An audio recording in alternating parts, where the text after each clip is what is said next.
Good morning all of you. आप सभी का स्टडी आईक्यू पर स्वागत है और आई एम डॉक्टर रंजीता। आज के इस लेक्चर में हम लोग पढ़ेंगे about the nutrition in animals, जो कि क्लास 7 एनसीईआरटी साइंस का चैप्टर नंबर 2 है। अगर आप लोग मुझे कांटेक्ट करना चाहते हैं तो this is the email address given. आप मुझे फॉलो कर सकते हैं इंस्टाग्राम पर, और ये टेलीग्राम चैनल है जिस पर आपको इन सभी लेक्चर्स का पीडीएफ प्रोवाइड किया जाएगा। और अगर आप क्लास 6 एनसीईआरटी के चैप्टर्स भी देखना चाहते हैं साइंस के, तो आपको इसी टेलीग्राम चैनल पर ही सारे लिंक्स भी प्रोवाइड कर दिए गए हैं। ये जो चैप्टर है न्यूट्रिशन इन एनिमल, इस चैप्टर के अंदर हम लोग पढ़ेंगे कि हमारा फूड जो होता है उसका डाइजेशन कैसे होता है, डाइजेस्टिव सिस्टम के बारे में। हमारा डाइजेस्टिव सिस्टम एनिमल के डाइजेस्टिव सिस्टम से कैसे अलग है, रूमिनेंट्स क्या होते हैं, इन सब चीज़ों के बारे में हम लोग डिटेल में बात करेंगे। So let's start. तो पहला स्लाइड है ये। इसमें बताया गया है कि सभी ऑर्गेनिजम्स होते हैं, जितने भी ऑर्गेनिजम्स हैं उन सबको फूड की रिक्वायरमेंट होती है। फूड की रिक्वायरमेंट किस लिए होती है? ग्रोथ के लिए, रिपेयर के लिए और फंक्शनिंग ऑफ बॉडी के लिए। बॉडी के सारे सिस्टम फंक्शन काम करते रहें उसके लिए फूड की ज़रूरत है। बॉडी में ग्रोथ के लिए फूड की ज़रूरत है, और बॉडी में अगर कोई चोट लगती है या कोई बीमारी आती है तो उसमें रिपेयर के लिए भी फूड की ज़रूरत पड़ती है। एनिमल्स जो है उनको न्यूट्रिएंट की रिक्वायरमेंट होती है। Mode of take of food, देखो न्यूट्रिशन किसे कहा जाता है? न्यूट्रिशन एक प्रोसेस होता है जिसमें कि फूड का इंटेक किया जाता है और फिर उसका यूटिलाइजेशन किया जाता है हमारे बॉडी में। उस प्रोसेस को बोला जाता है न्यूट्रिशन। ओके, हम खाना खाएंगे और वो खाने का प्रोसेस होगा हमारी बॉडी में, जिस प्रोसेस होके ही हम उसको एब्जॉर्ब कर सकते हैं। तो उस प्रोसेस इस सारे जो ये सारा मैकेनिज्म है इसको बोला जाता है न्यूट्रिशन। तो हमारे जो फूड होता है उसके अंदर क्या क्या होता है? कार्बोहाइड्रेट्स होता है, कॉम्प्लेक्स सब्सटेंसेस होते हैं, प्रोटीन्स होते हैं, फैट्स होते हैं।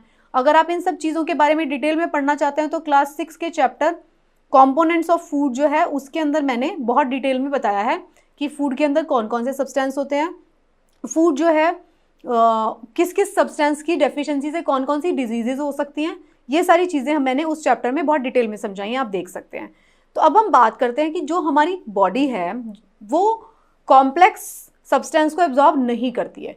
कॉम्प्लेक्स सब्सटेंस जिनका स्ट्रक्चर सिंपल नहीं है, पहले वो कॉम्प्लेक्स सब्सटेंस को ब्रेक करती है सिंपल सब्सटेंस में, फिर एब्जॉर्ब करती है। तो आप ये देखिए स्ट्रक्चर में, ये देखिए ये स्ट्रक्चर कैसे बना हुआ है, एक चेन किस तरीके से ऐसे जुड़ी हुई है। तो बॉडी क्या करेगी? पहले 1 2 3 ऐसे चेन्स में ब्रेक हो जाएगा, फिर जाके हमारी बॉडी में एब्जॉर्ब होगा।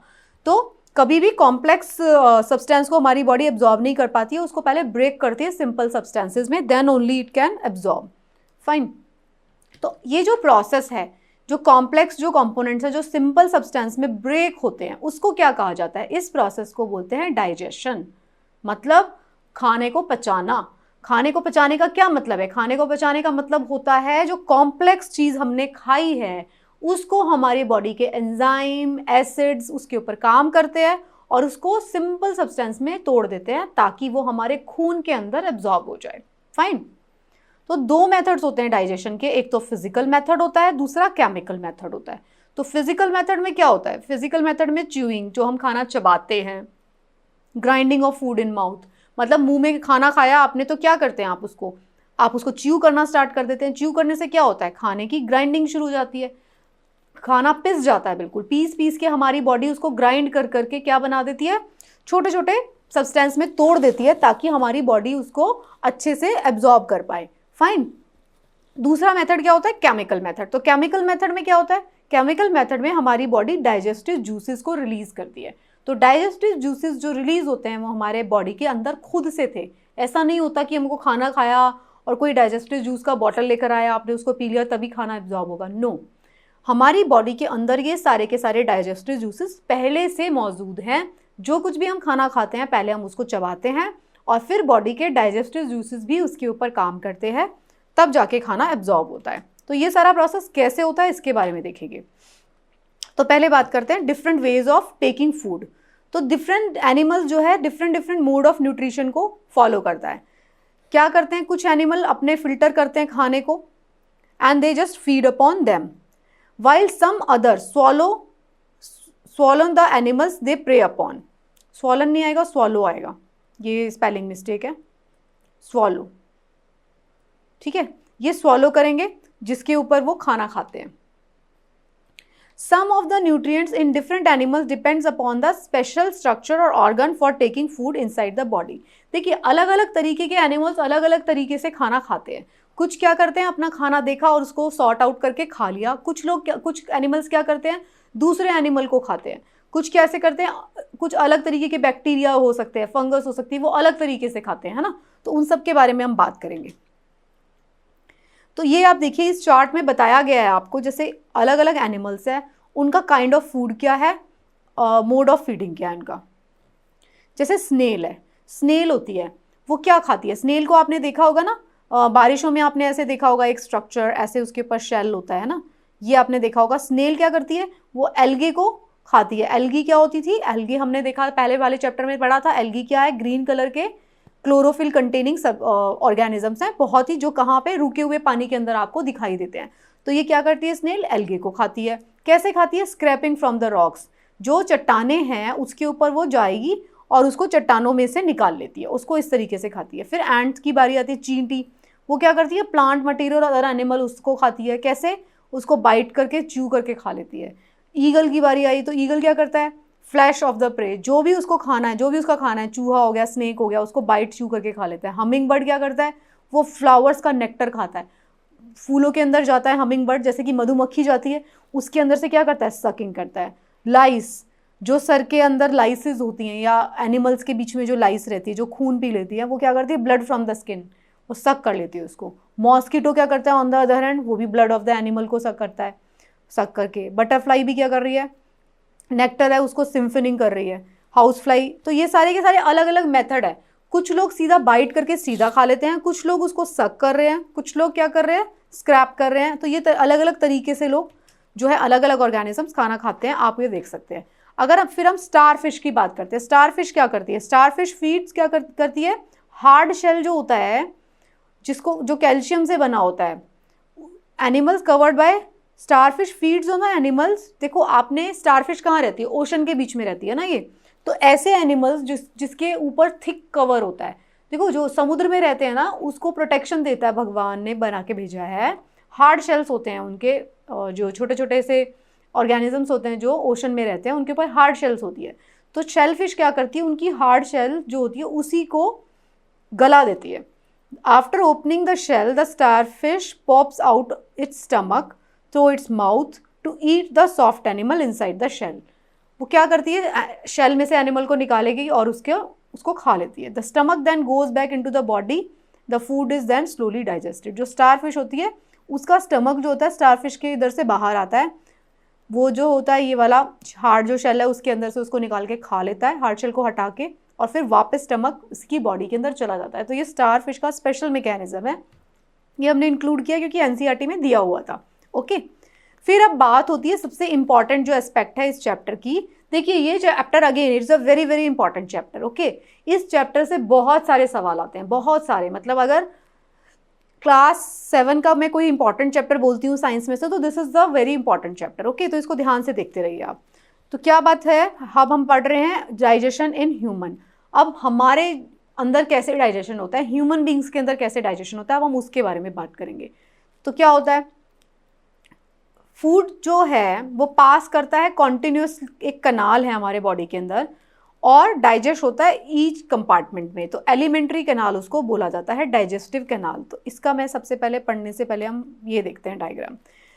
अब ह्यूमन डाइजेस्टिव सिस्टम का डायग्राम है। अब आप ये देखिए कहाँ से शुरू होता है, ये देखिए माउथ से शुरू हो रहा है, यहाँ से माउथ से शुरू हुआ, यहाँ गया, ये ईसोफेगस है, ईसोफेगस के थ्रू स्टमक में गया, स्टमक के थ्रू ये फिर पीछे चला गया, ये तो ये देखिए ये इंटेस्टाइन है, स्मॉल इंटेस्टाइन, फिर ये क्या हुआ, ये लार्ज इंटेस्टाइन है, फिर ये क्या है, रेक्टम है, ये एनस है।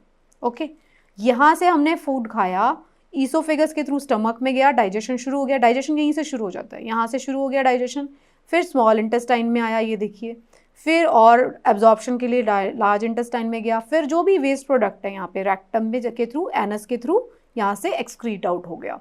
तो ये जो पूरी की पूरी कैनाल है इसको बोला जाता है डाइजेस्टिव कैनाल, या एलिमेंट्री कैनाल भी इसको हम बोलते हैं। तो ये आपने देख लिया, मेन पार्ट्स मैंने आपको इस कैनाल के बता दिए।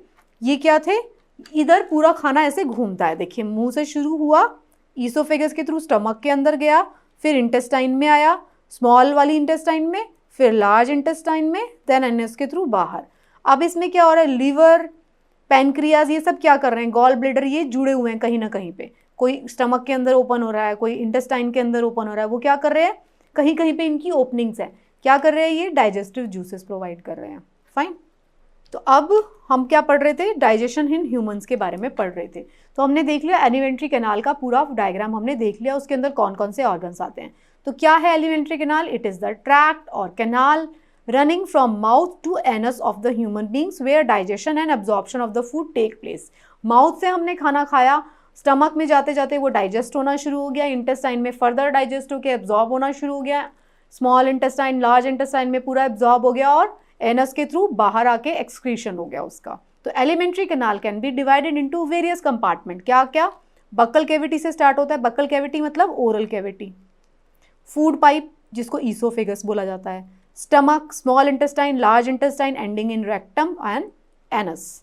ठीक है, ये सारे पार्ट्स हो गए डाइजेस्टिव सिस्टम के, एलिमेंट्री कैनाल के। द मेन डाइजेस्टिव, देखो एक तो ये तो कैनाल हो गई, कैनाल क्या हो गया, कैनाल का मतलब क्या होता है, पाइप, ये पूरी कैनाल हो गई। इसके बीच बीच में, इस कैनाल के बीच में छोटी छोटी सी ओपनिंग बनी हुई है। किस चीज़ की ओपनिंग है, डाइजेस्टिव ग्लैंड्स जो अपना डाइजेस्टिव जूस सिक्रीट कर रही है, उस जूस को आने के लिए ओपनिंग्स बनी हुई है। तो कौन कौन सी डाइजेस्टिव ग्लैंड्स कौन कौन सी है, सलाइवरी ग्लैंड जो कि माउथ में है, लिवर, लिवर अपनी जगह पर है, पैनक्रियाज। ओके, ये देखिए कहाँ कहाँ पे है ये देखिए लिवर कहाँ पर है, ये देखिए ये लिवर है। स्टमक के इधर साइड में देखो, यहाँ पे क्या था, इधर हमारी लंग्स हैं, लंग्स के नीचे यहाँ पे लिवर है। फिर ये कहाँ है, स्टमक के लिवर के नीचे क्या है, ये पैंक्रियाज है, ये गॉल ब्लैडर है। और सलाइवरी ग्लैंड्स कहाँ है, माउथ में, इधर इधर है। ओके, सलाइवरी ग्लैंड का जूस कहाँ पे आ रहा है, माउथ में आ रहा है। इन सब का जूस कहाँ पे आ रहा है, लिवर और ये पैंक्रियाज का, इनका जूस जो आ रहा है स्टमक और इंटेस्टाइन के पास, वहाँ पे आ रहा है। फाइन। तो क्या होता है, various processes involve in utilisation of the food in humans are, क्या होता है। अब देखिए ये कुछ टर्म्स है जिसमें आपको बहुत ही सिंपल है, एकदम सिंपल है, बस लैंग्वेज आप समझते जाइए। अगर साइंस में, साइंस ज़्यादा मुश्किल नहीं होता, साइंस भी, साइंस में क्या होता है, आपको उसकी लैंग्वेज समझनी होती है। अगर आपको उसकी लैंग्वेज समझ में आती है, आपको उस वर्ड को तोड़ देना है, उस वर्ड को तोड़ के उसका मीनिंग समझ लीजिए, इंग्लिश और लैंग्वेज, ठीक है, उस वर्ड को तोड़ दीजिए, उसका मीनिंग समझ लीजिए, आपको समझ में आ जाएगा क्या वो बोलना चाहता है। साइंस बहुत ज़्यादा मुश्किल नहीं होती है, इट्स वेरी सिंपल। ओके, तो पहला प्रोसेस क्या होता है, the process of taking food into the body is called ingestion. Ingestion मतलब इंजेस्ट कर रहे हैं, आप अंदर लेके जा रहे हैं, तो process of food of taking in the body is called ingestion. The process by which the food containing large insoluble substance is broken into small water soluble substance is called digestion. ये तो हम पढ़ चुके हैं। Digestion क्या होता है, complex substance जो होते हैं वो टूट के सिंपल सब्सटेंस बन जाते हैं, उस प्रोसेस को कहा जाता है digestion. Fine. There are two methods of digesting food, physical method and chemical method. Physical method में क्या होता है, च्यूइंग होती है and grinding of food in the mouth, ये हमने पढ़ा था पहले भी। फिजिकल मेथड में क्या है, पहले जैसे हमने मुंह में खाया, जो भी चीज़ आप मुंह में डालते हैं आप उसे सीधा स्वॉलो नहीं कर सकते। अगर आपने सीधा स्वॉलो किया तो आपको अंदर दिक्कत भी हो सकती है, अगर उसका साइज बड़ा है ना। तो क्या करते हैं हम उसको च्यू करके क्या करते हैं, छोटे छोटे बाइट्स में तोड़ते हैं और ग्राइंड करते हैं अपने दांतों से, ताकि वो बिल्कुल पिस जाए और अच्छे से डाइजेस्ट हो पाए। फिर केमिकल मेथड में क्या होता है, adding of digestive juices. Digestive juices कौन ऐड करते थे, ग्लैंड्स। ग्लैंड्स कौन कौन सी थी, सलाइवरी ग्लैंड्स, लिवर, पैनक्रियाज। ठीक है, ये वाली जो हमने यहाँ पर देखी थी, salivary glands, liver and pancreas. Okay, तो हमने क्या देखा, डाइजेस्टिव जूसेस सिक्रीट हुए, केमिकल मेथड ऑफ डाइजेशन शुरू हो गया। तो डाइजेशन क्या है, डाइजेशन है कॉम्प्लेक्स सब्सटेंसेस को सिंपल सब्सटेंसेस में ब्रेक कर देना, ताकि वो हमारे बॉडी में अच्छे से एब्जॉर्ब हो पाए। Fine. The process by which the digestive food passes through the intestinal walls into the bloodstream is called absorption. अब क्या हो रहा है, मैंने आपको एलिमेंट्री कैनाल का फोटो दिखाया, तो अभी हमने सबसे पहले तो इंजेशन किया, मतलब पहले खाने को मुंह में डाला, फिर डाइजेशन शुरू हुआ, फिजिकल मेथड, केमिकल मेथड के थ्रू स्टमक में डाइजेशन चल रहा है। फिर क्या होगा, डाइजेशन जैसे ही होता है खाने का, फिर वो इंटेस्टाइन में पास ऑन होएगा, है ना, इंटेस्टाइन में भेज देंगे खाना। देखिए हम यहाँ पे अगर बात करते हैं, यहाँ से हमने फूड को सबसे पहले फिजिकली खाना शुरू किया चबा चबा के, फिर ये ईसो सलाइवरी ग्लैंड्स ने अपना सलाइवा सिक्रीट कर दिया, पहले तो मिक्स होके वो कहाँ चला गया, स्टमक में आ गया। अब स्टमक में फूड जो है 3-4 घंटे रहता है, 3-4 आवर्स।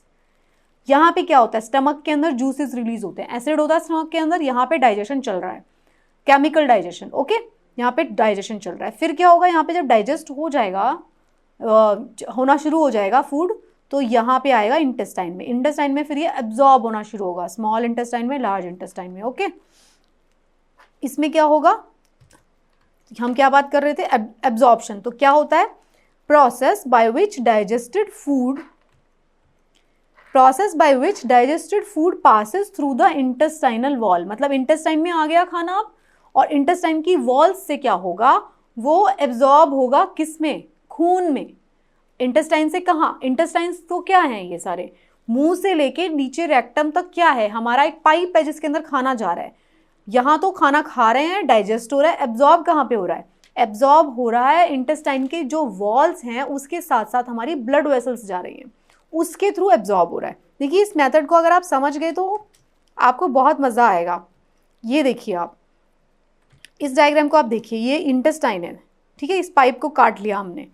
अब आप इसको देखिए, इसको काट देंगे तो अंदर इसके ऐसे ऐसे विलाईज होते हैं। इसको इंटेस्टाइनल वॉल में क्या होता है, विलाई, VILLI। विलाई क्या होती है, उंगलियां जैसे हमारी होती है ना, फिंगर लाइक प्रोजेक्शन होती है हमारी इंटेस्टाइन के अंदर, ऐसे प्लेन पाइप नहीं है हमारी इंटेस्टाइन के अंदर विलाईज हैं। तो ये देखो एक विलाई का स्ट्रक्चर बनाया हुआ है, एक विलाई का स्ट्रक्चर बना दिया। इसके अंदर क्या है, देखो आर्टरीज, वेन्स दोनों है, नीले रंग की वेन है, ये आर्टरी है, आर्टरी और वेन दोनों है, कैपिलरीज है, ये कैपिलरीज होंगी क्योंकि आर्टरी वेन तो बड़ी होती है ना विलाई के अंदर, तो कैपिलरीज होंगी, तो ये ब्लड लेके जा रही हैं, तो ये हमारी इंटेस्टाइन के अंदर खुली हुई हैं। तो ये क्या हो रहा है, खाना स्टमक से आ रहा है इंटेस्टाइन में, स्टमक था ऊपर, स्टमक से यहाँ इंटेस्टाइन में आ रहा है, और इंटेस्टाइन में विलाइज है, ये विलाइज क्या करेंगी, इस खाने को एब्जॉर्ब कर लेंगी, इसका जो न्यूट्रिएंट्स हैं इसको एब्जॉर्ब कर लेंगी ब्लड में। तो आई होप आपको ये समझ में आया। देखिए हमने यहाँ पे सिस्टम पढ़ा, यहाँ से खाना इंटेस्टाइन में पहुँच गया, इंटेस्टाइन के बीच में विलाइज हैं, उन विलाइज से हमारा खाना जो है एब्जॉर्ब हो रहा है हमारे खून में, अल्टीमेटली उसको हमारे खून में आना है, ब्लड में, ओके। तो एब्जॉर्प्शन क्या हो रहा है, इंटेस्टाइन की वॉल्स के थ्रू खाना जो है, डाइजेस्टिव फूड क्या है, एब्जॉर्ब हो जा रहा है।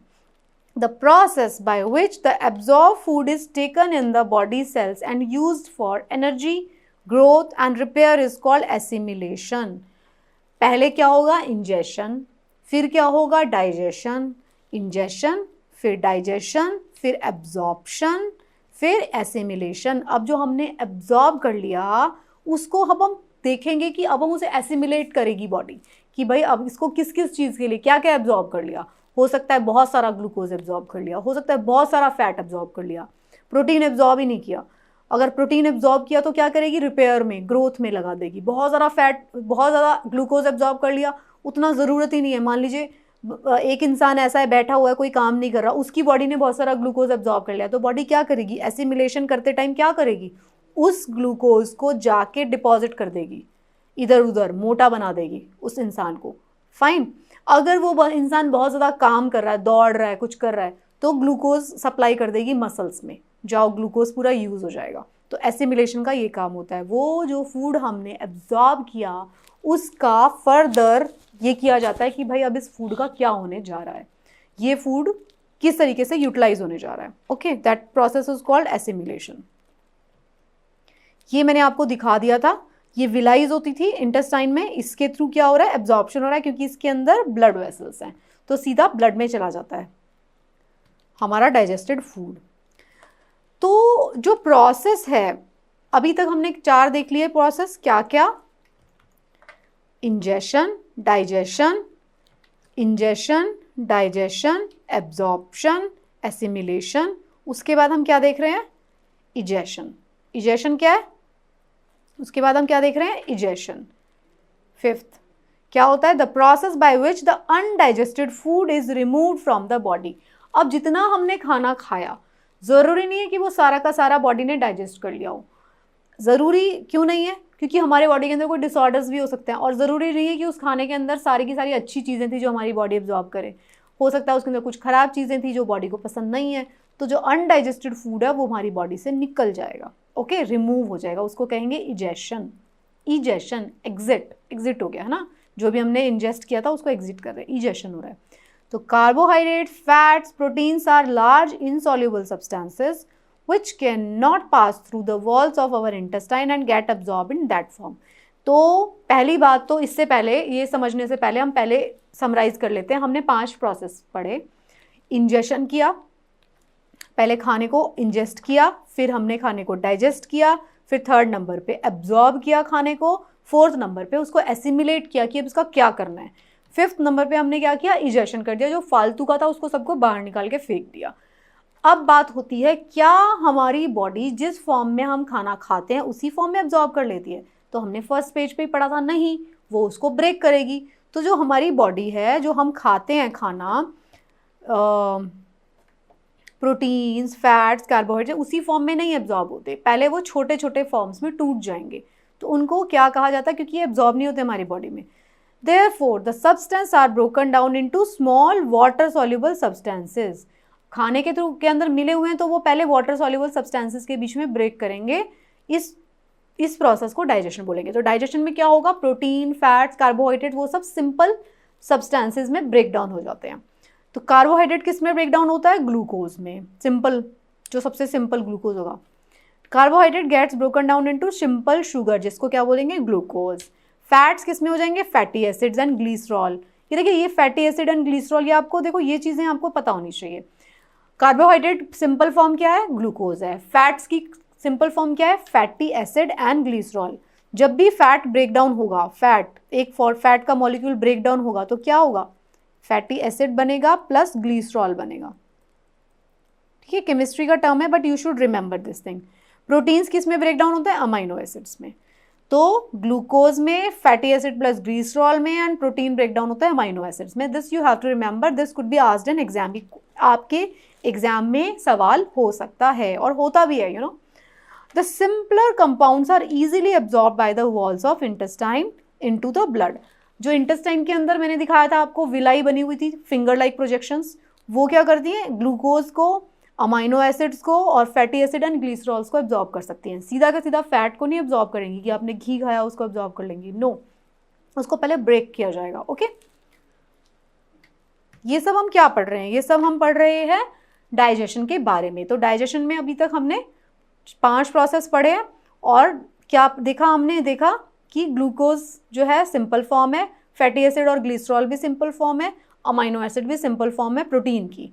तो आपको इस स्लाइड से ये वाली चीज़ जो थी बहुत इंपॉर्टेंट थी, आपको पता रहना चाहिए कौन कौन सी सिंपल फॉर्म्स हैं, किस किस फॉर्म में बॉडी एब्जॉर्ब करती है। सवाल इसी तरीके से हो सकता है कि फैट की सिंपल फॉर्म जो है अमाइनो एसिड है क्या? नहीं, वो प्रोटीन की फॉर्म है। ओके, तो इस तरीके से आपको सवाल पूछे जाएंगे।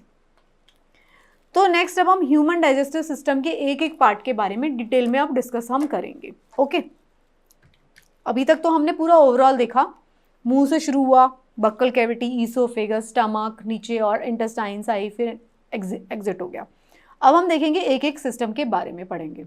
तो हम ह्यूमन डाइजेस्टिव सिस्टम का बारे में डिटेल में पढ़ेंगे। The system that consist of digestive track along with the glands is called the digestive system. क्या था? एक तो इसमें एलिमेंट्री कैनाल थी,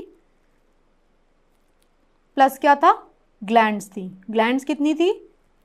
याद करो जल्दी से, सलाइवरी ग्लैंड, लिवर, पेनक्रियास, ये थी ना तीनों। तो क्या था? Now let us know what happens to the food in different parts of the digestive tract. में क्या क्या होता है, कौन सी जगह पे क्या हो रहा है, हम ये देखेंगे अब। तो सबसे पहले बात कर रहे हैं माउथ एंड बक्कल कैविटी की, मुंह की बात कर रहे हैं हम अपने। The process of ingestion, ingestion first process था, खाना खा रहे हैं, कहाँ से खा रहे हैं हम खाना? इंजेशन, मुंह के थ्रू खा रहे हैं। अगर हम बिल्कुल सही सलामत हालत में हैं तो मुंह के थ्रू ही खाना खाते हैं। अगर जब हम बीमार पड़ते हैं तब हमको आईवी ड्रिप दी जाती है ना, वो ग्लूकोज चढ़ा दिया जाता है, बोलते हैं ना आप, वो सीधा किस में दे रहे हैं? वो हमारी ब्लड वेसल के अंदर सीधा दे रहे हैं। क्यों? क्योंकि पेशेंट जो है मुंह से उतना खाना नहीं खा पा रहा।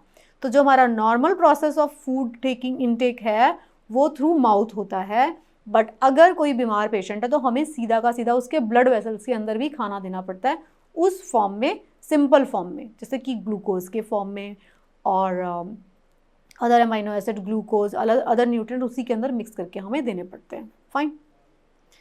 तो माउथ से स्टार्ट हो रहा है। The process of injection start from mouth और buccal cavity. As we ingest food the salivary glands present in the mouth starts it digestion. Okay, तो डाइजेशन कहाँ पे स्टार्ट हो जाता है, ये सवाल होता है।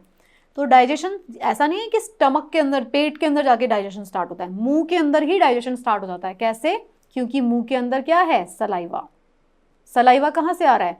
सलाइवरी ग्लैंड से, है ना। मैंने बताया था आपको सलाइवरी ग्लैंड्स क्या है, हमारी ग्लैंड्स हैं जो कि डाइजेस्टिव जूस सिक्रीट कर रही हैं। तो सलाइवरी ग्लैंड्स ने डाइजेस्टिव जूस पहले ही सिक्रीट कर दिया। तो कहाँ से शुरू हो जाता है? Process of digestion begins at mouth only. Mouth से ही स्टार्ट हो जाता है, मुंह से ही स्टार्ट हो जाता है। जब भी आप खुद भी एक्सपेरिमेंट करके देखिए, जब भी आप खाने के बारे में सोचेंगे ना, आप याद करिए जो भी आपका फेवरेट फूड है, पिज़्ज़ा, ओके, गुलाब जामुन, जिसका जो भी है, तो आप जैसे ही सोचेंगे तो आपके मुंह में सलाइवेशन स्टार्ट हो जाएगी। मतलब क्या है? अगर आपने सोचा तो भी हमारी बॉडी ने डाइजेशन का जो प्रोसेस है वो स्टार्ट कर दिया। कैसे स्टार्ट कर दिया? सलाइवा से, सलाइवरी ग्लैंड से सलाइवा निकलना शुरू हो गया, क्योंकि बॉडी ने जैसे आप सोचते हो तभी अपना काम शुरू हो जाता है। तो इसीलिए बोला जाता है कि आपके सोचने का भी बहुत ज़्यादा बड़ा इंपॉर्टेंस होता है।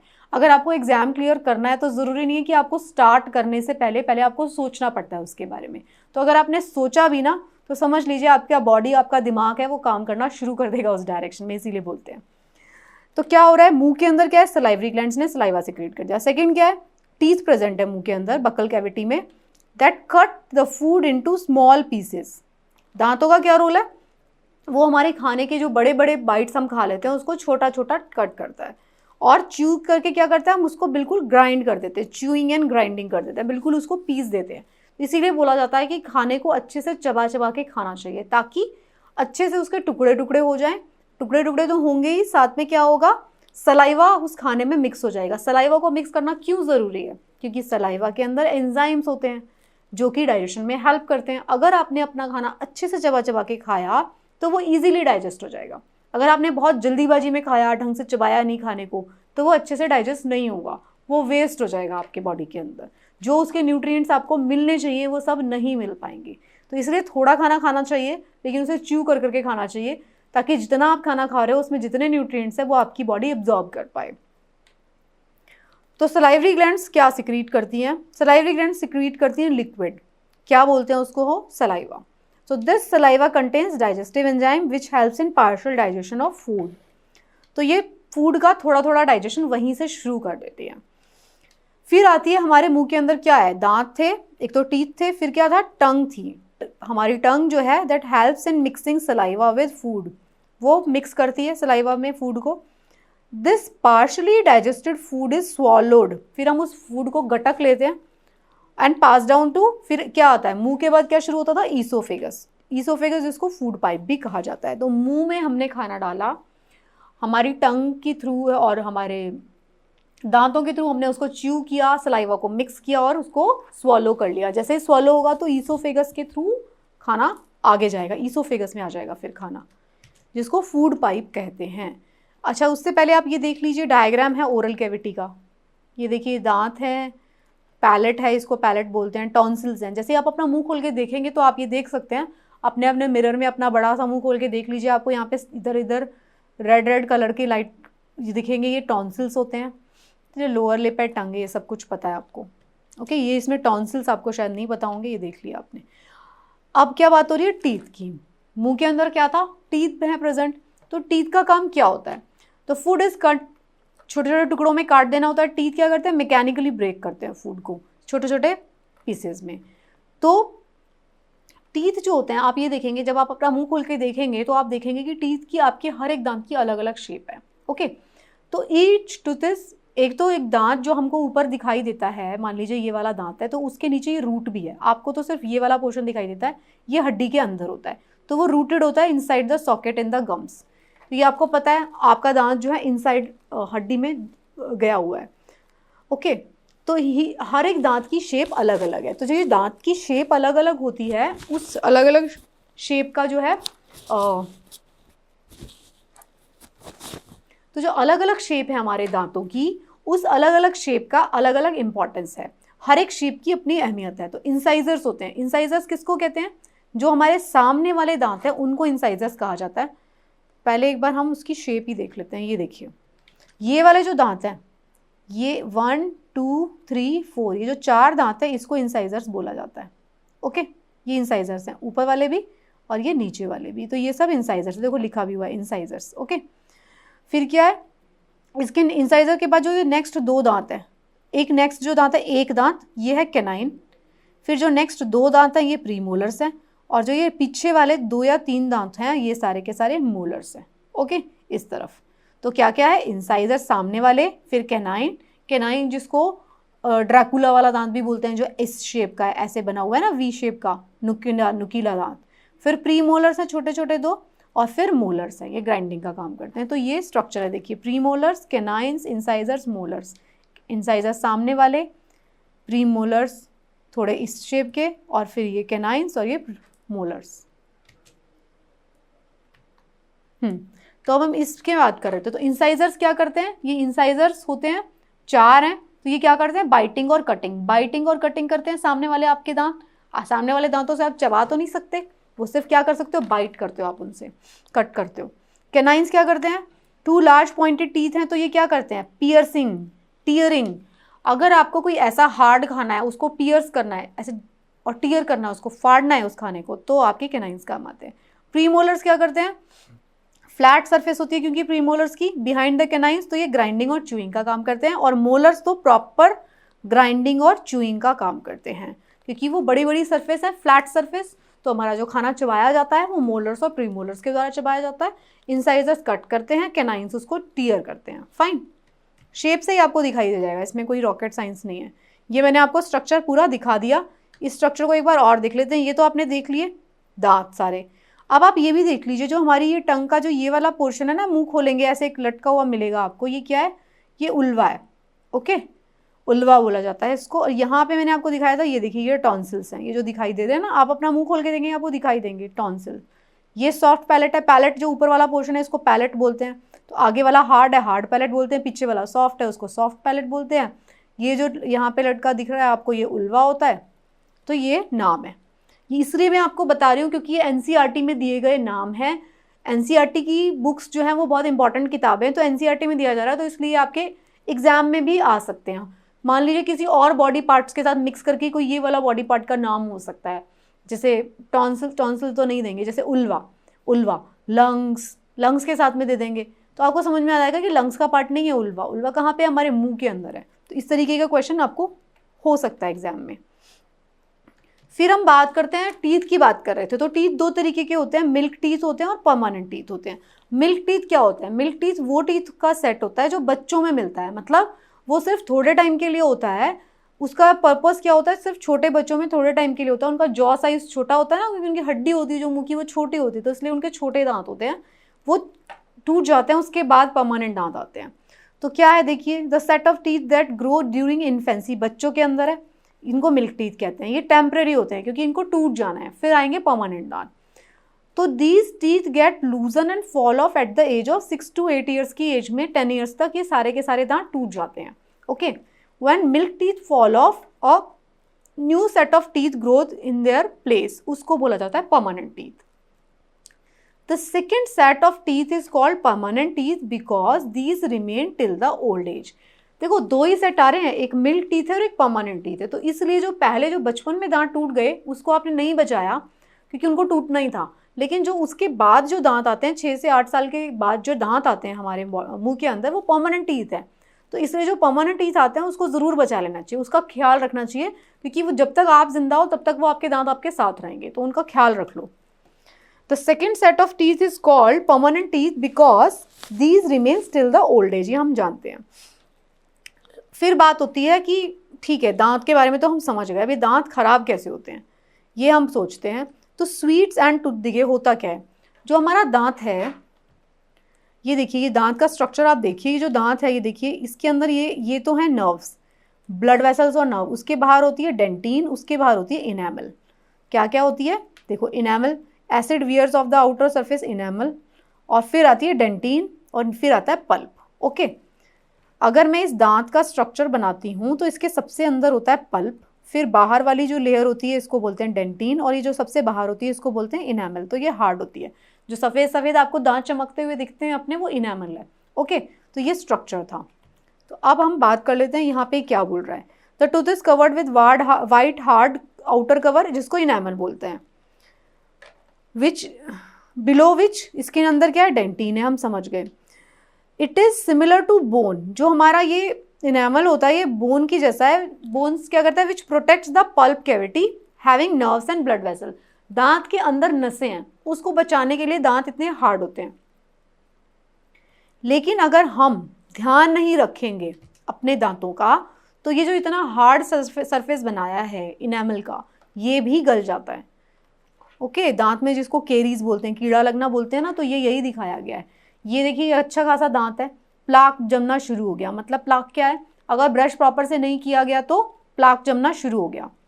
फिर ये हार्ड हो के टार्टर बन जाता है, फिर एसिड निकलेगा। खाना वहाँ पे फंस गया दांत के बीच में, तो उसमें से क्या निकलेगा, एसिड निकलेगा। बैक्टीरिया है ना, खाने के साथ बैक्टीरिया मिलके एसिड बना देते हैं, जो धीरे धीरे, एक दिन में नहीं होता। ऐसा नहीं होगा कि आपने एक दिन ब्रश नहीं किया और आपको अगले दिन कीड़ा लग गया दांत में। नो, सालों साल अगर आपने ब्रश नहीं करते, रात को आपके दांतों में खाना फंसा रहता है, तो वो सालों साल जो एसिड रिलीज करता है बैक्टीरिया, उस एसिड की वजह से ये जो हमारा इनेमल है वो पूरा गल जाता है। Erosion is faster in dentin because it is softer. एक बार अगर हमारा इनेमल गया तो डेंटिन जो है वो उतना हार्ड नहीं होता, वो फटाफट से गल जाता है और फिर पल्प तक पहुंच जाता है और पूरा दांत खराब। फिर होता है दांत में दर्द। ओके, अगर ये यहाँ तक पहुंच गया तो फिर नीचे गम्स में भी पहुंच जाता है इन्फेक्शन। ओके, तो क्या है, शुरुआत कहाँ से हो रही है, अगर आप खाने को दांत के बीच में फंसने दे रहे हैं, आप ठीक से ब्रश नहीं कर रहे हैं, वहाँ से शुरुआत होती है। तो इसका सॉल्यूशन भी क्या है, बहुत ही सिंपल है, ब्रश कर लो रात को। However, if we do not clean our teeth and mouth after eating, many harmful bacteria वो बन जाते हैं उसमें। The bacteria break down the sugar present from the leftover food and releases acid। मैंने वही बताया, जो खाना बचा रह जाएगा, दांत के बीच में फंसा रह जाएगा, उसके ऊपर बैक्टीरियाज ग्रो करेंगे और अपना खाना, उसको खाना शुरू कर देंगे और एसिड रिलीज करेंगे। और ये जो एसिड है, जो ग्रेजुअली सडनली नहीं करता, डैमेज करता है टीथ को, जिसको हम बोलते हैं टूथ डिके, डेंटल केरीज बोलते हैं इसको। Therefore, the tooth decay is defined as the process of rotting of tooth and formation of cavity or holes in it, which leads to toothache। तो अल्टीमेटली इसका क्या होता है, इतना अगर ये पल्प की तरफ पहुंच गया ना, पल्प तक पहुंच गया यहाँ पे, तो ये समझ लीजिए दांत में बहुत ज़्यादा दर्द होता है। तो इसका सॉल्यूशन बहुत ही सिंपल है। अगर आप अपने दांत को खाना खाने के बाद, जो खाना अगर बहुत ज़्यादा फंस गया आपके दांत में, तो तब भी ब्रश करते हैं, और अगर मान लीजिए तब नहीं करते, तो कम से कम रात को सोने से पहले ज़रूर ब्रश करके सोना है, ताकि रात भर जो है बैक्टीरिया हमारे दांतों के ऊपर उसको गलाए नहीं। तो अगर आप इतना छोटा सा काम कर लेते हैं तो डेंटल केरीज से आप बच जाते हैं। फिर बात आती है टंग की, जो सेकेंड ऑर्गन है। अब टंग जो है हमारे मुंह के अंदर क्या करती है, ये मस्कुलर ऑर्गन है। टंग जो है हमारी बड़ी स्ट्रांग मसल होती है, attached back of the floor, है ना। It is free from front end can help in mixing saliva. या तो हम पढ़ लिया हमने, सलाइवा को मिक्स कर देती है फूड में। इसके ऊपर क्या होती हैं, टेस्ट बड्स होती हैं। अब जो टंग का काम क्या है, एक तो हमें बोलने में भी हेल्प करती है, सलाइवा भी मिक्स करती है। दूसरा टंग का जो सबसे इंपॉर्टेंट काम है वो ये है कि हमें फूड का टेस्ट प्रोवाइड करती है। अगर हम कुछ भी खाना खाते हैं, उसके अंदर क्या टेस्ट है, ये हमको टंग बता देती है। तो ये जो टंग का डायग्राम है, ये देखिए आप, जो टिप ऑफ द टंग है, यहाँ पे स्वीट टेस्ट होता है। साइड वाले जो टंग की टिप के एकदम थोड़ा सा साइड में सॉल्ट, उसके फिर पीछे और जाएंगे तो सार टेस्ट, खट्टा, और फिर यहाँ पे बेस में क्या है, बिटर। यहाँ पे आपको बिटर टेस्ट फील होता है, कड़वा टेस्ट। तो sweet taste tip of the tongue पे, सॉल्टी है, फिर सावर है, और फिर बिटर। ओके, ये टेस्ट हमारी टंग को फील होते हैं। तो इस डायग्राम से आप ये देख सकते हैं, this is also a very important diagram. तो टंग का रोल क्या है, सलाइवा तो मिक्स कर ही रही है, साथ में उसका टेस्ट भी इसका सबसे प्राइम रोल होता है, स्पीच में हेल्प करती है, ये भी इसका प्राइम रोल है। Now we will talk about food pipe और ईसोफेगस। अभी तक हम कहाँ पहुंच गए, हम अपनी एलिमेंट्री कैनाल की बात कर रहे हैं, जो मुंह से शुरू हो रही है। यहाँ पे माउथ था, और फिर थोड़ा दूर बना दिया मैंने, आई एम सॉरी, ये माउथ है। यहाँ से खाना खाया और फिर यहाँ पे ओके, ये ईसोफेगस में खाना आ गया, इसको बोलते हैं फूड पाइप। तो यहाँ पे टंग थी। तो फूड पाइप और ईसोफेगस, ये क्या है, ये ट्यूब के जैसा स्ट्रक्चर है। ट्यूब के जैसा स्ट्रक्चर, इसका काम क्या है, माउथ से लेके स्टमक में खाना पहुँचा देना। तो क्या हो रहा है फूड पाइप में, which connects mouth to stomach and runs along the neck and chest. The food is pushed downward by a wave-like movement of the wall of the food pipe as a result of alternate contraction and relaxation. अब ये बस आपको समझ लेना है, इसके अंदर क्या होता है, मसल्स होती है हमारी ईसोफेगस के अंदर, वो कॉन्ट्रैक्शन, और जैसे आप स्वॉलो करेंगे, जैसे आप स्वॉलो करते हैं तो नीचे एक आपको प्रेशर फील होता है, तो कॉन्ट्रैक्शन और रिलैक्सेशन होती है जिसके थ्रू फूड नीचे पुश होता है. तो कॉन्ट्रैक्शन रिलैक्सेशन जो मूवमेंट है उसके थ्रू फूड नीचे जा रहा है, इस मूवमेंट को बोला जाता है पेरिस्टाल्सिस मूवमेंट. ठीक है, टेक्निकल टर्म है पेरिस्टाल्सिस मूवमेंट. तो पेरिस्टाल्सिस मूवमेंट होती है जिसके थ्रू ईसोफेगस के थ्रू खाना अंदर जाके पुश होता है स्टमक में. The chewed food that enter oesophagus from the mouth is pass down to stomach is called bolus. जो फूड है, जो वो खाना है, उसको बोलस बोला जाता है. ठीक है, अब मैं स्टार लगा रही हूँ, ये जो टर्म्स हैं आप एक बार पढ़ लेना, आप 3-4 बार पढ़ेंगे आपको याद रहेगा. बोलस क्या था, वो खाना जिसके अंदर सलाइवा मिक्स है जो स्टमक के अंदर पहुंच गया है, वो इतना इंपॉर्टेंट नहीं है. पेरिस्टाल्सिस मूवमेंट आपको पता होना चाहिए. इसी ईसोफेगस में क्या होता है ना, कॉन्ट्रैक्शन और ये हो रहा है, रिलैक्सेशन हो रहा है जिससे फूड नीचे जा रहा है. कभी कभी आपने देखा होगा फूड नीचे नहीं जाता, बाहर आ जाता है, उल्टी आ जाती है. तो वो क्या होता है, उसमें ये होता है जब खाना स्टमक एक्सेप्ट नहीं करता तो क्या होता है, फूड जो है वो इस डायरेक्शन में जाने की बजाय उल्टी डायरेक्शन में शुरू हो जाता है आना. इसको क्या कहते हैं, एंटी पेरिस्टाल्सिक मूवमेंट. वो क्या हो रहा है, इधर से इधर की बजाय उधर से उधर भेज देता है. अगर मान लीजिए हमारी बॉडी को ये लगता है कि ये खाना हमारे लिए हार्मफुल है, हमें नहीं खाना ये खाना, तो वो स्वॉलो करने की बजाय उसको बाहर निकाल के फेंक देती है. मैंने आपको क्लास 6 के चैप्टर में पढ़ाया था कि ये हमारी क्या है, ये हमारी बॉडी का क्लास 6 चैप्टर में मैंने शायद आपको बताया है, वो हमारी बॉडी का क्या होता है, डिफेंस मैकेनिज्म होता है. वॉमिटिंग आना, छींक आना, खांसी आना, है ना.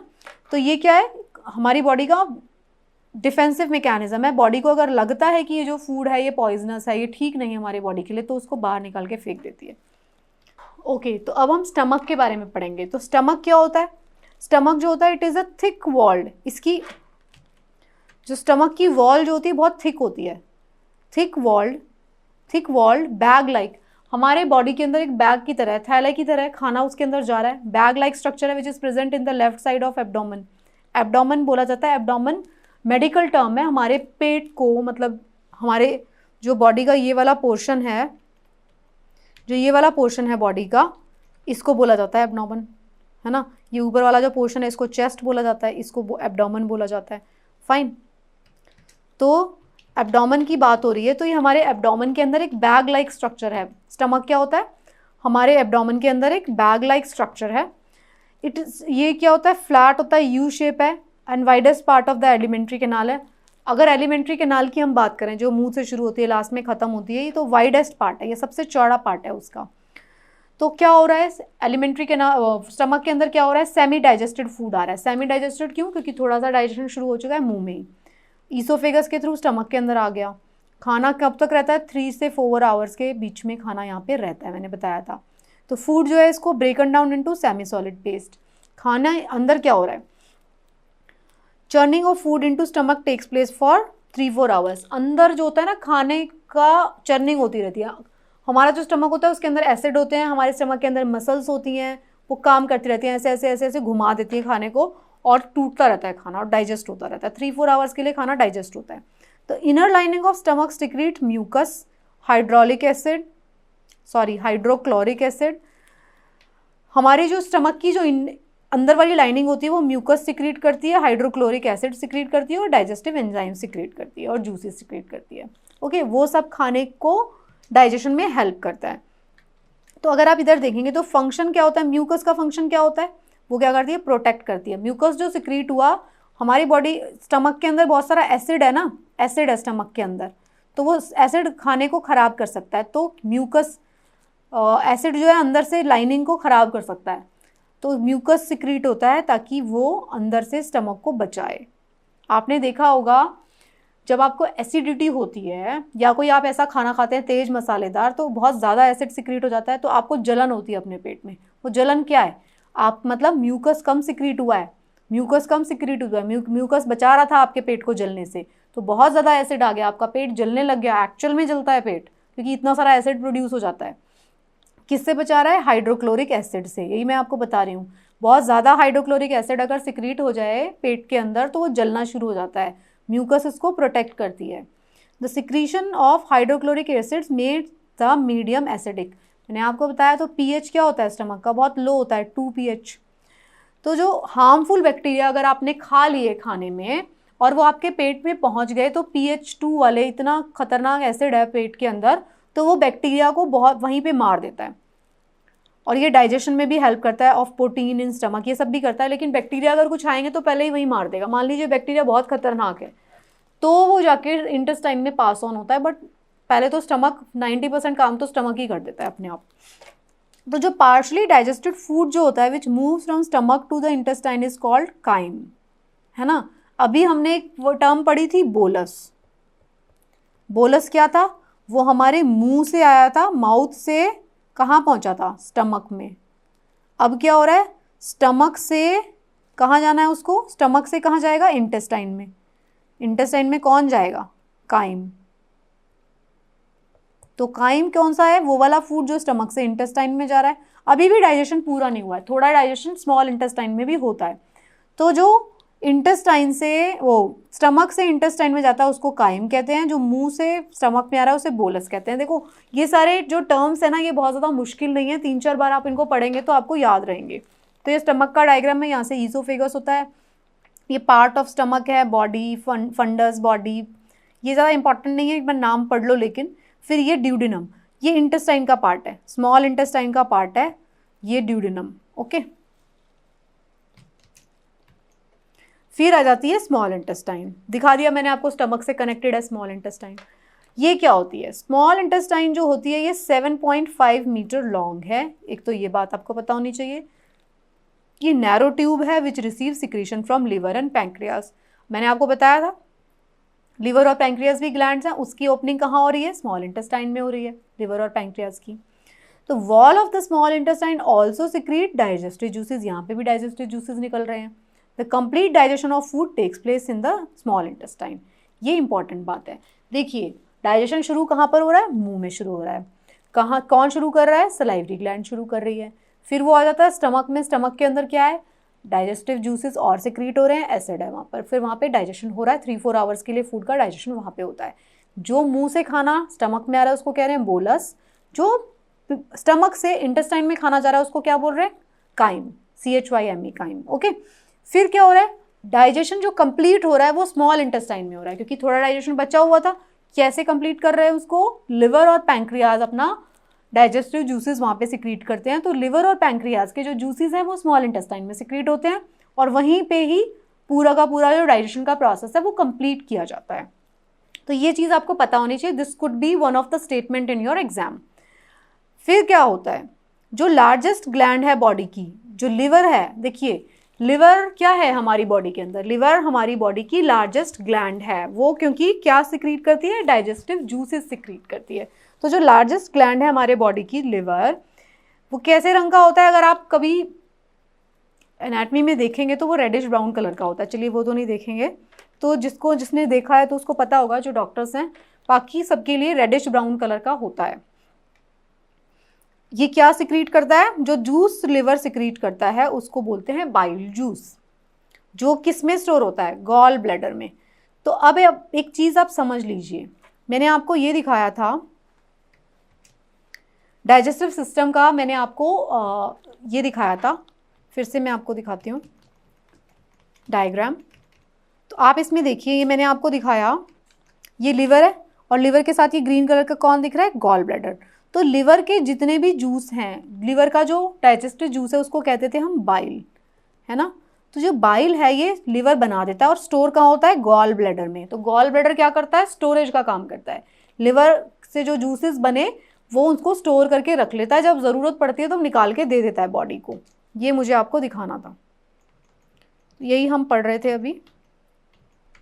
ओके, तो जो सिक्रीट होता है बाइल जूस वो स्टोर कहाँ पे होता है? गॉल ब्लैडर में। गॉल ब्लैडर क्या है? सैक लाइक, ये एक छोटे से बैग की तरह बना हुआ है, जिसका काम क्या है? गॉल ब्लैडर में जाके सिक्रेटिव जूस जो है वो स्टोर हो जाएंगे। Bile helps in the digestion of fats. Bile का काम क्या होता है, ये फैट के डाइजेशन में हेल्प करता है। तो अभी आप सोच लीजिए क्या हो रहा था, प्रोटीन का डाइजेशन तो स्टमक में हो गया, यहाँ पे हमने देखा था, यहाँ पे पढ़ा था हमने, प्रोटीन का डाइजेशन हो गया स्टमक के अंदर। जो फैट का डाइजेशन बचा वो कहाँ पे हो रहा है, हमारी स्मॉल इंटेस्टाइन में फैट का डाइजेशन हो रहा है। किसकी वजह से, बाइल जूसेस की वजह से। बाइल जूसेस कहाँ पे मिल रहे हैं हमको, स्मॉल इंटेस्टाइन में जाकर। It breaks the fat molecule into tiny droplets so that it's further break down into simpler compounds. अब इसका the complete digestion of fats is done by pancreatic juice. तो दो काम कर रहे हैं, एक तो बाइल जूस काम कर रहा है और एक पैंक्रियाटिक जूस काम कर रहा है। फाइन। तो अब आप एक चीज को समझिए, अप्लाइड पार्ट है इसका, those who can understand it. अगर आपका लिवर फंक्शन ठीक नहीं होगा, लिवर ठीक से काम नहीं करेगा और बाइल जूसेस ठीक से काम आ नहीं रहे हैं, तो बॉडी के अंदर जो होता है फैट का डाइजेशन डिस्टर्ब हो जाता है। तो आपने हमेशा देखा होगा जब भी लिवर जिसका खराब होता है उसका कोलेस्ट्रॉल लेवल बढ़ रहा है। कैसे बढ़ रहा है, क्योंकि उसका बाइल जूस ठीक से काम नहीं कर रहा, उसके फैट्स ठीक से डाइजेस्ट ही नहीं हो रहे, तो बॉडी के अंदर वो फैट जो है डिपॉजिट होना शुरू हो जाते हैं। तो ये इधर का को रिलेशन है। ओके, इन सब बातों के बारे में हम और डिटेल में बात करेंगे जब तक हम क्लास 10 लेवल पे 9 लेवल पे पहुंच जाएंगे, तो और डिटेल में मैं आपको ये सारे चैप्टर्स समझाऊंगी। तो अब ये आपने डायग्राम देखे, लिवर है, गॉल ब्लैडर है, स्टमक है, पैंक्रियाज है। मैंने आपको बताया था लिवर का से जो जूस निकल रहे हैं वो यहाँ पे स्टोर हो गए, और ये इनकी ओपनिंग का है स्मॉल इंटेस्टाइन में। पैंक्रियाज, ये पैंक्रियाज है, इसकी ओपनिंग भी स्मॉल इंटेस्टाइन में है। तो स्मॉल इंटेस्टाइन होती है, उसके पार्ट्स क्या क्या हैं, ड्यूडेनम, जेजुनम, इलियम। ये स्मॉल इंटेस्टाइन के पार्ट्स हैं, 3 पार्ट्स में डिवाइड हुई हुई है, ड्यूडेनम, जेजुनम, इलियम। ठीक है, आपको ये नाम याद रहने चाहिए, ये पूछे जाते हैं। तो ये डेड्यूनम, जुजुनम, इलियम जो है ये स्मॉल इंटेस्टाइन के पार्ट्स हैं। तो अब क्या बात हो रही है, पैंक्रियाज क्या करते हैं। पैंक्रियाज भी मैंने आपको भी ग्लैंड दिखाई, अभी तो मैंने लिवर दिखाया, आपको गॉल ब्लैडर बताया। गॉल ब्लैडर में क्या हो रहा है, लिवर के जूस आ रहे हैं। लिवर के जूस जो बाइल जूस है उसका काम क्या है, फैट का डाइजेशन करना। पैंक्रियाज के जूस का काम भी है, फैट का डाइजेशन करना भी उसका एक काम है। तो पैंक्रियाज क्या होती है, sir large cream colour gland होती है, located just below the stomach. ये क्या करती है, पैंक्रियाटिक जूस करती है।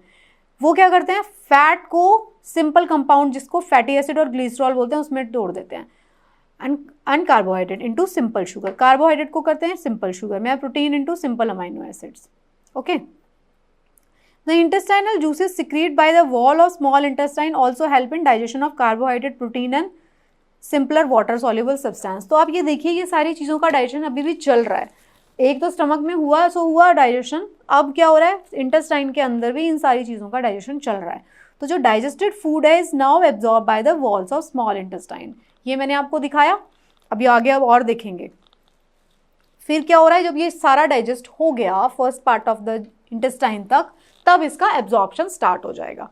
तो अब हम एब्जॉर्प्शन के बारे में देखते हैं। तो एब्जॉर्प्शन होता है स्मॉल इंटेस्टाइन में कैसे, ब्लड वेसल्स होती हैं इंटेस्टाइन की वॉल्स में, वो एब्जॉर्ब करती हैं डाइजेस्टिव फूड को। कैसे करती हैं ये देखते हैं हम। ये देखिए, ये जो डायग्राम है मैंने आपको पहले भी दिखाया, ये कट सेक्शन हमने ले लिया। इसके अंदर क्या है, छोटी छोटी, ये देखिए जो दिखाई दे रही है विलाइज है, माइक्रोविलाइज। इसके बीच में ब्लड वेसल्स हैं, जो भी खाना इधर तक पहुंच गया, यहाँ पे आ गया, तो इसके थ्रू ये ब्लड वेसल्स में ये सीधा इधर पहुंच जाएगा। ठीक है, और हमारे ब्लड सिस्टम के अंदर आ जाएगा।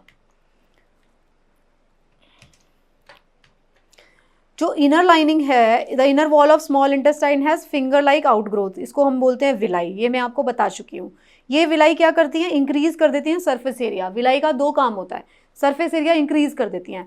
मान लीजिए एक ऐसा सरफेस है, इसका सरफेस एरिया जितना होगा, अगर हम इस सरफेस को ऐसे बना दें, है ना, तो ये सारी भी तो सरफेस मिल गई, तो ये सरफेस एरिया को इंक्रीज कर देती हैं। तो विलाइज का क्या काम है, ये क्या कर रही हैं, इंक्रीज कर रही हैं एक तो surface area of the small intestine, ताकि ज़्यादा सरफेस एरिया होगा तो ज़्यादा एब्जॉर्प्शन होगा। Villi possess a network of thin and small blood vessel, ये मैंने आपको डायग्राम में दिखा दिया। The blood vessel absorb the digested food material and transport it to different organs and provide energy.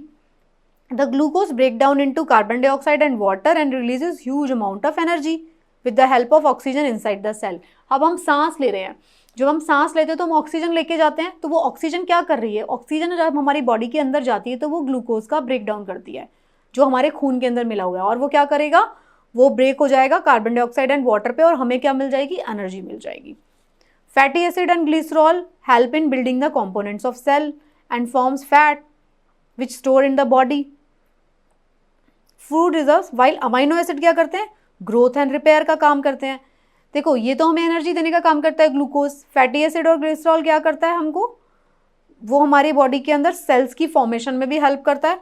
Amino acid क्या करता है, ग्रोथ और रिपेयर करता है। The undigested food material is not absorb by small intestine and is pass through large intestine. जो भी material small intestine ने absorb नहीं किया वो पास ऑन हो जाएगा कहाँ, लार्ज इंटेस्टाइन में। अब फिर क्या होगा, ये देखो ये आपको डायग्राम अच्छे से समझ लेना पड़ेगा, ये मैंने आपको समझा भी दिया। तो अब क्या आएगा, अनडाइजेस्टेड फूड कहाँ जा रहा है, not absorb in small intestine, वो कहाँ आ गया, लार्ज इंटेस्टाइन में। अब लार्ज इंटेस्टाइन में क्या है, ये 1.5 मीटर लंबी ट्यूब है, ये क्या करेगी, अनडाइजेस्टेड सेमी सॉलिड फूड जो है यहाँ से पास करेगा। अब क्या करेगी, लार्ज इंटेस्टाइन में भी एब्जॉर्प्शन होती है, किस चीज़ की, वाटर की। मेनली क्या एब्जॉर्ब होगा, वाटर। अब जो क्या होता है, हम जो भी पानी पीते हैं हमारी बॉडी उसको एब्जॉर्ब करने की कोशिश करती है, और उसके अंदर से सॉल्ट और अनडाइजेस्टेड फूड जो होगा वो भी पास ऑन होता रहेगा आगे। The remaining waste material then pass into the rectum. देखो अनडाइजेस्टेड फूड भी जो होगा वो सारा पास ऑन हो जाएगा आगे, पानी उसमें से एब्जॉर्ब हो जाएगा। जो भी काम की चीज़ें थी मिनरल से वो सब एब्जॉर्ब कर लेगी बॉडी, जो काम का नहीं है उसको आगे पास ऑन कर देगी ताकि हम उसको फीसिस के फॉर्म में एक्सक्रीट आउट कर सकें। तो फिर वो सेमी सॉलिड फीसिस के फॉर्म में एक्सक्रीट आउट हो जाएगा। The waste faecal matter is then remove through anus and the body by the process of egestion. तो इजेशन हो जाएगा, उसके थ्रू बॉडी से वेस्ट जो प्रोडक्ट है वो बाहर निकल जाएंगे। फिर देखिए आप आई थिंक समझ गए होंगे, मुंह से स्टार्ट हुआ, डाइजेशन स्टार्ट हुआ, फिर क्या हुआ, स्टमक में आ गया खाना ईसोफेगस के थ्रू, वहाँ पे फर्दर डाइजेशन हुआ, फिर स्मॉल इंटेस्टाइन में आया, वहाँ पे बाइल जूसेस सिक्रीट हुए, पैंक्रियाटिक जूस सिक्रीट हुए, और वहाँ पे इंटेस्टाइन में क्या थे, माइक्रोविलाइज, उसके थ्रू एब्जॉर्ब हो गया। फिर लार्ज इंटेस्टाइन में आया, वहाँ पे फर्दर पानी था वो एब्जॉर्ब हो गया, और अनडाइजेस्टेड मटेरियल आगे पास ऑन हो गए, और फिर फीकल मैटर जो है वो बाहर निकल गया एनस के थ्रू। फिर एक कंडीशन होती है डायरिया, लूज मोशंस कहते हैं जिसको कॉमन टर्म में। तो लूज मोशंस में क्या होता है, जो पर्सन होता है ये वाटरी स्टूल पास करता है फ्रीक्वेंटली। तो इस डिजीज इज कॉज्ड बाय, मैंने आपको क्या बताया था थोड़ी देर पहले, वॉमिटिंग आती है, वो भी हमारी बॉडी का प्रोटेक्टिव मैकेनिज्म है, लेकिन डायरिया भी हमारी बॉडी का प्रोटेक्टिव मैकेनिज्म है। मान लीजिए कुछ ऐसा आपने बैक्टीरिया खा लिया जो या तो स्टमक में जाएगा तो मर जाएगा, मान लीजिए बहुत स्ट्रॉन्ग बैक्टीरिया जो स्टमक में नहीं मरा और इंटेस्टाइन में पहुंच गया, तब क्या होगा, वो जो फूड पॉइजनिंग हो जाएगी। तो वो फूड पॉइजनिंग का मतलब वो बैक्टीरिया ग्रो कर रहा है हमारे बॉडी के अंदर, तो बॉडी क्या करेगी, उसको बाहर निकाल के फेंकेगी। अब स्टमक तक होता तो वो वॉमिटिंग के थ्रू फेंक देती बाहर, लेकिन अगर वो इंटेस्टाइन में पहुंच गया तो अब वॉमिटिंग के थ्रू नहीं, अब डायरिया के थ्रू बाहर आएगा, क्योंकि वो इंटेस्टाइन में आ चुका है। स्टमक में होता तो वॉमिटिंग के थ्रू, ईसोफेगस के थ्रू बाहर निकाल देती। तो अब जो इन्फेक्टेड फूड पॉइजनिंग वाला जो इंडाइजेशन जो हुआ है खाने का, उसको बॉडी लूज मोशन के थ्रू, डायरिया के थ्रू बाहर निकालेगी। In this condition there is loss of water and salts from the body because of watery stool। अब देखिए क्योंकि ये तो बॉडी का प्रोटेक्टिव मैकेनिज्म है, बट लेकिन अगर मान लीजिए बहुत ज़्यादा ग्रोथ हो गई बैक्टीरिया की तो डायरिया हार्मफुल होता है। तो the loss of water from the body of a person through watery stool is called dehydration. अब अगर इतना ज़्यादा डायरिया होता है तो बॉडी के अंदर डिहाइड्रेशन हो जाएगी, क्योंकि बहुत ज़्यादा पानी का लॉस हो जाएगा। So diarrhoea should never be neglected. जब भी किसी को डायरिया होगा उसको नेग्लेक्ट नहीं करना चाहिए, उसको ORS लेना चाहिए। अगर बहुत ज़्यादा वाटर का लॉस हो रहा है बॉडी में तो पर्सन को क्या करना चाहिए, ORS लेना चाहिए। ORS में ज़रूर नहीं है कि आपको ORS ही लीजिए, तो नमक और चीनी का पानी वाला घोल भी हम ले सकते हैं। ORS लेने से क्या होगा, बॉडी के अंदर जो सॉल्ट्स जो चले गए हैं पानी के साथ साथ उसका रिप्लेनिशमेंट हो जाएगा। तो जो डिहाइड्रेशन है वो बॉडी का, वो किससे प्रिवेंट हो सकता है, ORS सॉल्यूशन से। और दवाई तो लेनी है साथ में। फिर क्या होता है, डाइजेशन इन ग्रास ईटिंग एनिमल। अब ये तो था हमने अभी तक पढ़ा किसमें, ह्यूमंस में। अब क्या होता है, जो एनिमल्स घास खाते हैं उनको ग्रास ईटिंग एनिमल बोलते हैं, हर्बीवोरस, जैसे काओ, बफेलो, गोट एक्सेट्रा, ये क्या करते हैं, घास खाते हैं। तो इनका जो स्टमक है, इनका डाइजेशन थोड़ा सा अलग होता है। तो ये जो दीज एनिमल क्विकली स्वॉलो, वो जल्दी जल्दी खा लेते हैं पहले तो ग्रास, और फिर उसको स्टोर कर लेते हैं अपने स्टमक के अंदर, कॉल्ड र्यूमन। उनके स्टमक के अंदर एक पार्ट होता है उसको र्यूमन कहते हैं, उसमें स्टोर कर लेते हैं। फिर क्या करते हैं, ये दोबारा से जब खाली टाइम मिलता है इनको तो ये दोबारा से उस खाने को निकालते हैं अपने मुंह में, फिर से च्यू करते हैं, फिर से खाते हैं। तो मतलब ये डबल स्वॉलो करते हैं, पहले खाना स्वॉलो कर लिया जल्दी जल्दी, फिर क्या किया, आराम से जब टाइम मिला तो फिर उस खाने को दोबारा निकाला स्टमक में से, फिर च्यू किया, फिर दोबारा डाला। ये मैकेनिज्म क्यों बनाया गॉड ने इनके लिए? ये इसलिए बनाया गया कि आप सोच के देखिए, जब पुराने टाइम से बना हुआ है, आप डियर के बारे में सोचो, हिरन है तो उसको बचना होता है शेर से, तो क्या करता है, जैसे उसको घास दिखती है फटाफट खा लेता है, फटाफट जल्दी से खा लेगा एक्स्ट्रा घास। फिर जब उसको सेफ प्लेस मिल जाएगा वहां पे बैठेगा और फिर आराम से धीरे धीरे दोबारा से निकालेगा, दोबारा से च्यू करेगा। तो इसलिए ये प्रोटेक्शन के लिए बनाया था उनके। तो ये जो फूड है जो कंप्लीटली च्यू नहीं किया गया था वो रूमन में चला जाता है। ये बेसिकली सेलुलोज होता है उस फूड के अंदर, घास के अंदर सेलुलोज होता है जिसको एक बार में च्यू करने से डाइजेस्ट नहीं होता, तो दोबारा दोबारा उसको डाइजेस्ट करना पड़ता है। तो पार्शली डाइजेस्टेड जो फूड है जो ग्रास में प्रेजेंट होता है वो रूमन ऑफ काउ में चला जाता है, इज कॉल्ड कड। तो ये जो एनिमल्स होते हैं जो दो दो बार च्यू करते हैं अपना खाना, इनको कड च्यूइंग एनिमल भी कहा जाता है। और जो खाना होता है जो पूरा डाइजेस्ट नहीं हुआ, जैसे जो सेलुलोज वाला खाना है, उसको कड कहते हैं, जो मुंह में चला गया एक बार स्टमक में, फिर स्टमक में से दोबारा बाहर निकला। द कड is bought back into the mouth of cow from the Roman into small lumps and the animal chew it again. This process is called rumination. अब ये जो एनिमल्स होते हैं, काओ, बफेलो, ये जो अपना खाना एक बार खा के फिर दोबारा निकालते हैं, फिर च्यू करते हैं, फिर से खाते हैं, इसको बोलते हैं रूमिनेशन। और ये जो एनिमल्स होते हैं इनको रूमिनेंट्स कहा जाता है। ओके, ये सारे एनिमल्स को रूमिनेंट्स कहते हैं क्योंकि ये अपना रूमिनेशन करते हैं। रूमिनेशन क्या होता है? दो बार खाने को च्यू करने वाली टेक्निक को। तो ये सारे टेक्निकल वर्ड्स हैं। इस खाने को कड कहते हैं, इस प्रोसेस को रूमिनेशन कहते हैं, इन एनिमल्स को रूमिनेंट्स कहा जाता है। अब आप ये देखिए, इस डायग्राम में आप देखिए, ये काऊ है, काऊ का स्टमक है, ये रूमन है, इसके स्टमक को रूमन कहते हैं। जो च्यूड कड है does not get back to rumen but enter into other compartment of cow stomach and then into small intestine for complete digestion and absorption. तो जो सेलुलोज होता है, the digesting bacterias are not present in the body of human being. तो हम लोग घास को नहीं डाइजेस्ट कर सकते, therefore human beings and other carnivore can not digest cellulose present in plant food item. तो हम अगर घास खाएंगे तो हम सेलुलोज डाइजेस्ट नहीं कर सकते। ये जो एनिमल्स हैं इनके इंटेस्टाइन में सेलुलोज डाइजेस्टिंग बैक्टीरियाज होते हैं, जिसकी वजह से ये सेलुलोज को डाइजेस्ट कर सकते हैं। अब आप ये देख लीजिए, ये जो है रूमिनेंट्स का स्टमक है। इनके स्टमक में क्या क्या होता है? र्यूमन फर्स्ट, फिर रेटिकुलम सेकेंड, फिर थर्ड नंबर पे omasum and fourth is abomasum. ये इनके स्टमक का पार्ट है, पहले र्यूमन, फिर रेटिकुलम, फिर ओमेसम, फिर एबोमेसम। ये इंपॉर्टेंट है, आप इसको जरूर याद कर लीजिए, एग्जाम में कई बार इसमें से क्वेश्चन होता है। The part of the stomach of ruminants. Ruminants वो एनिमल्स होते हैं जो अपना खाने को दो दो बार च्यू कर रहे हैं, तो उनके खाने में र्यूमन, उनके स्टमक के पार्ट्स हैं rumen, reticulum, omasum and abomasum. So ये वाला जो आपको these 4 parts of the ruminant stomach आपको ये लर्न करना है। ये 4 कौन कौन से पार्ट हैं, ये आप इसको 4 बार पढ़ेंगे तो आपको याद हो जाएगा, र्यूमन, reticulum, omasum and abomasum. Okay, next is amoeba. Amoeba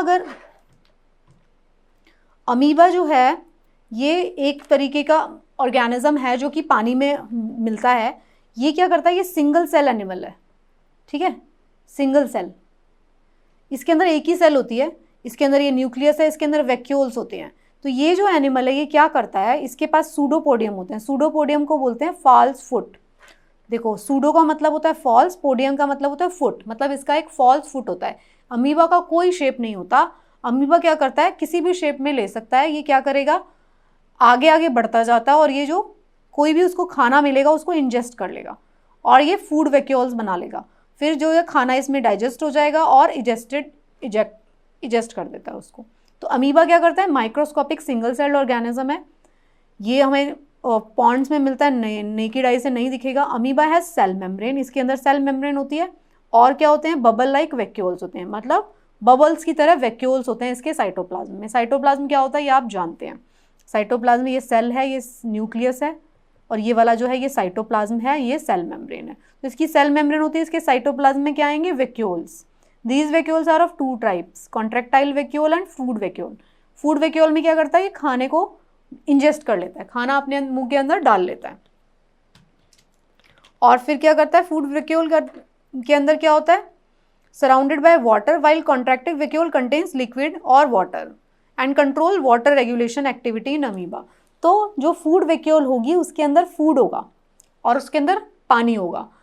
जो अमीबा होता है उसकी शेप फिक्स नहीं होती, मैंने आपको बताया था। इसके अंदर सूडोपोडिया है, वो उसका फॉल्स फुट है और वो उस अपने फॉल्स फुट के थ्रू क्या करता है, देखिए अमीबा, अगर ये अमीबा है तो ये अपने फॉल्स फुट के थ्रू क्या करेगा, ये ऐसे उसको ऐसे बना लेगा और जो भी फूड आएगा उसको इंजेस्ट कर लेगा ऐसे, और ये अंदर चला जाएगा, जो कि हमने इस डायग्राम में भी देखने की कोशिश की है। ये देखिए ये इसका फॉल्स फुट है, ये देखिए ये इसका सूडोपोडिया, ये उससे इसको इंजेस्ट कर लेगा और फूड अंदर चला जाएगा।